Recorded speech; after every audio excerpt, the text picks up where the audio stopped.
चिपळूण शहराच्या वाहतूक कोंडीवर कायमस्वरूपी उपाय ठरणाऱ्या आणि कोकणातील सर्वात मोठ्या उड्डाणपुलाच्या उभारणीत गुरुवारी ऐतिहासिक टप्पा गाठण्यात आला.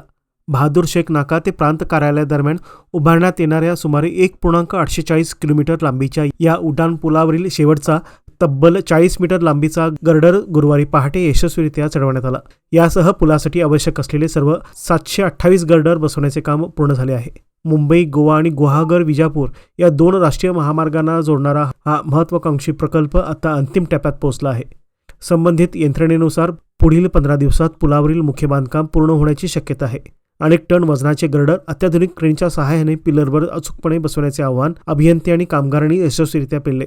दिवसरात्र सुरू असलेल्या या कामात सुरक्षेलाही सर्वोच्च प्राधान्य देण्यात आले असून संपूर्ण परिसरात बॅरिकेडिंग करून सर्व सुरक्षा नियमांचे काटेकोर पालन करण्यात आले आहे.